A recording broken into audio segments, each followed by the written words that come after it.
Today we'll be presenting on what we learned about beauty and how this course impacted our writing skills. In this writing and critical inquiry course, we discussed whether beauty was objective or subjective. We read many different sources, we watched a lot of videos, we had a lot of class discussions, and we looked at some art. As we went through our class discussions, we thought about our thoughts and opinions on what we had just seen or read.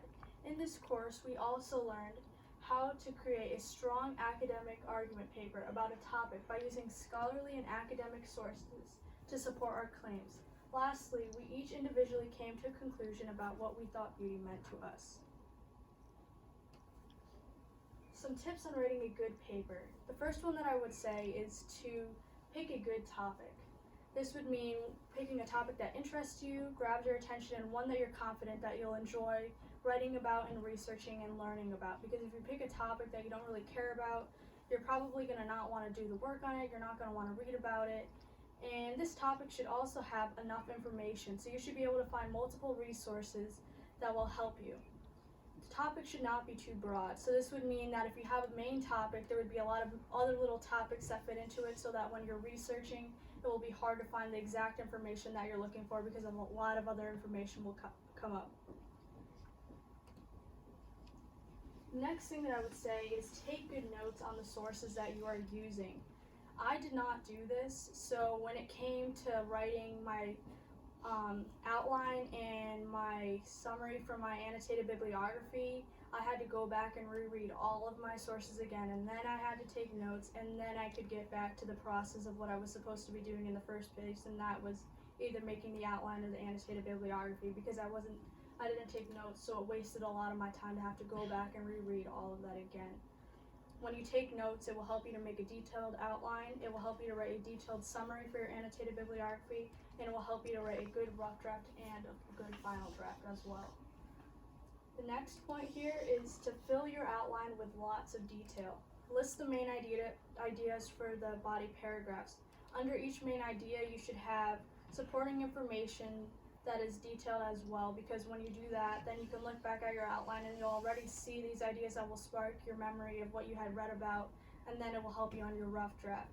I had to research and take notes before I was actually able to write a good outline, because without knowing much about your topic, it's hard for you to write an outline because you don't really have a good sense of what your topic's about.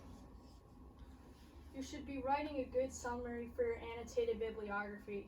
So like I said before, I didn't take notes, so then I had to go back and reread everything, and then I could write a good summary. But when you're rereading sources, it takes a lot of time, and then to write a good summary, it's hard. So you should write a summary that has a lot of specific details in it, and it will also help you to write a good rough draft, and then that rough draft will help you on your final draft. You should be putting a lot of effort into your rough draft. I know that Brandon mentioned that it's really important to write a good rough draft because it will help you on your final draft. It will help you so you don't have a lot of corrections and information that you'll need to add to your final draft. I know that sometimes for your rough draft, it can be a little bit shorter than what your final draft will have to be, but it will save you a lot of time if you write it the length that it should be for your final draft, so that you won't have to go back. And then if you write a good rough draft, you'll have a lot of time to add things and do good revisions on your final draft. You should be using the sources and your outline and your annotated bibliography to help you write that rough draft. The last thing that I would leave you with is that you should have at least 2 people revise your final draft. Why I say that is because when you're reading over your final draft, you've written that paper and you've worked on it a lot, so there's probably some little mistakes, whether it's spelling or grammar or wording, that you may not have caught, but when you're having other people read your paper, it will help you a lot. They shouldn't be rewriting your paper, and they shouldn't be writing out like sentences for you, but they should be giving you constructive criticism that you can use on your paper to make it the best that it can be.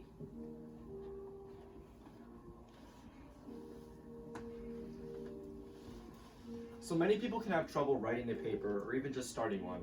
In many cases, this has been me. But there are a few things that I've improved on this semester that have helped me strengthen my writing. This year, I've learned the true importance of an outline. There have been many times where I've made an outline, not made an outline, and even if I've made one, I seldom use it. So I know this is a little late, but when I'm writing a paper, the outline is going to be my best friend now. Rather than staring at a computer and thinking for 10 minutes about what I should write, I have an outline to get me started with an idea, and then I can expand straight off of it. Another thing that I've improved on this year has to be structuring my papers. The outline is going to help a lot with this.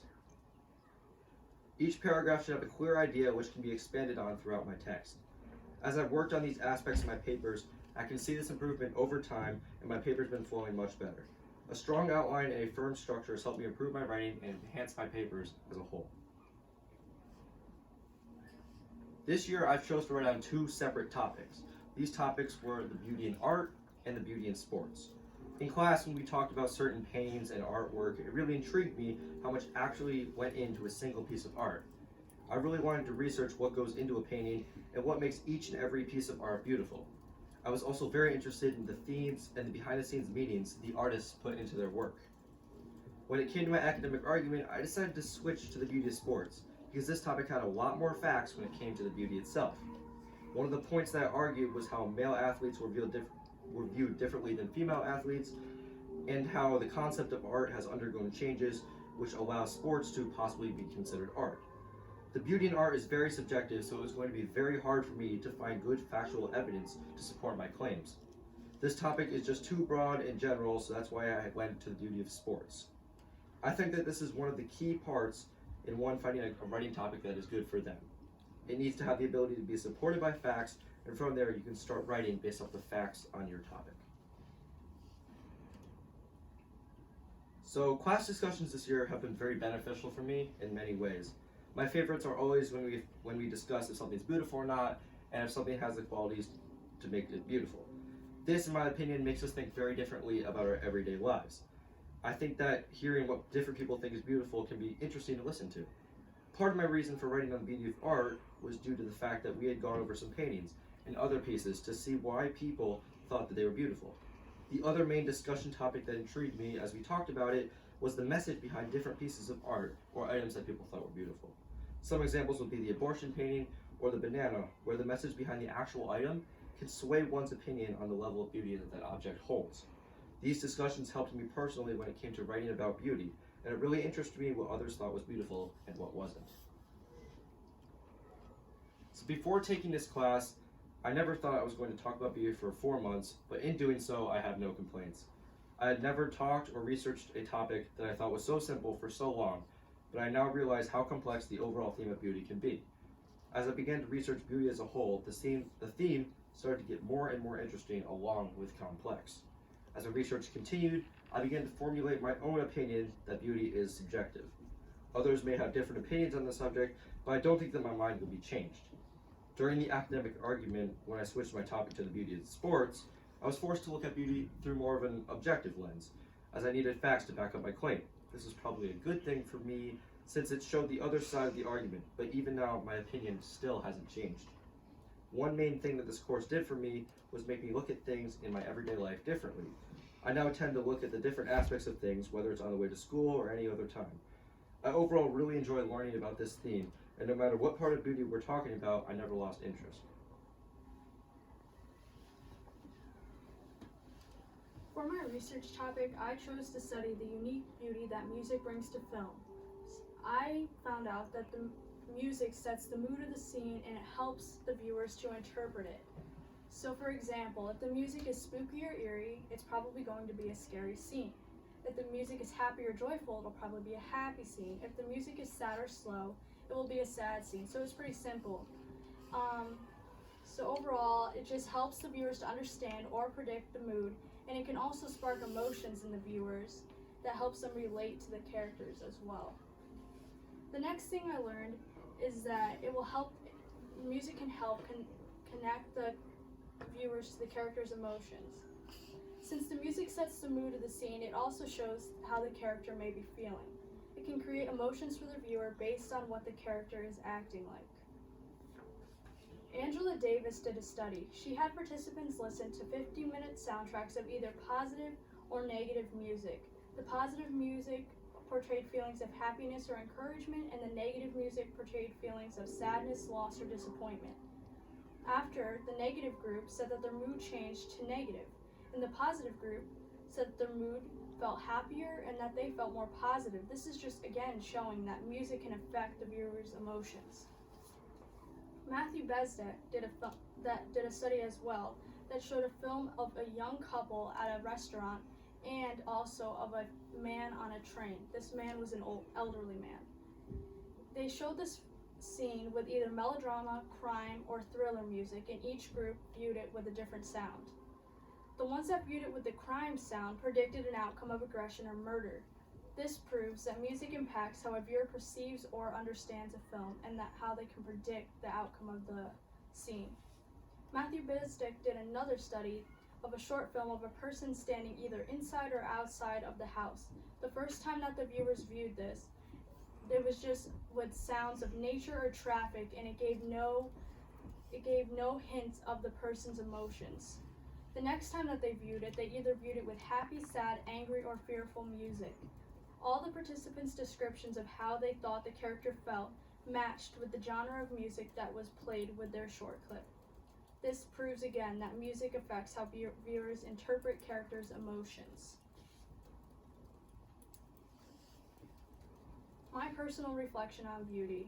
Some of you may agree, some of you may disagree, but I think that inner beauty has a lot greater value than outer beauty.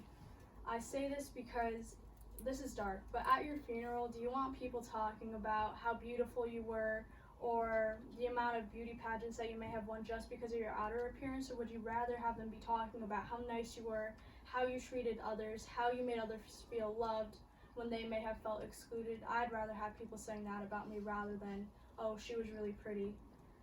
The next thing that I think is that beauty is subjective.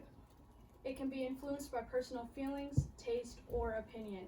Everyone defines beauty differently, and we learned that throughout our class discussions, and that's why we were able to have discussions, because we all had different opinions and views on what beauty was.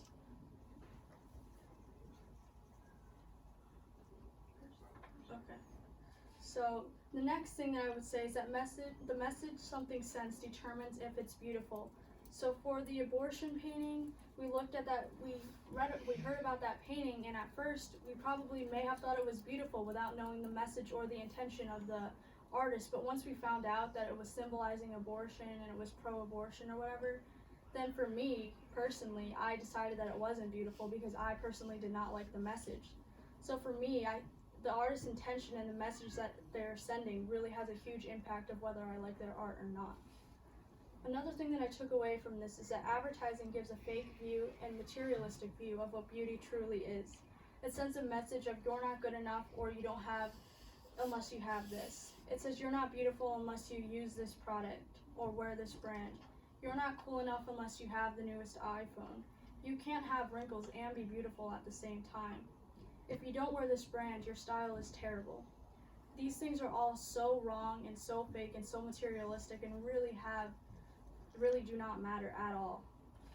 Genesis 1:27 says, "So God created mankind in his own image. In the image of God he created them. Male and female he created them." So for this, in Genesis, God talks about all of his creation and everything that he created. He always says, "and it was good." That's how it finishes. But when he created humans, it says that he created them in his image, which is different. And it also says that he called them very good, which is also different. Instead of just being called good, he called us very good. So that's saying that God created you in his image and you are perfect. And I know everybody always says that you're perfect, you're beautiful, don't let anyone tell you anything else. But really, that's so true.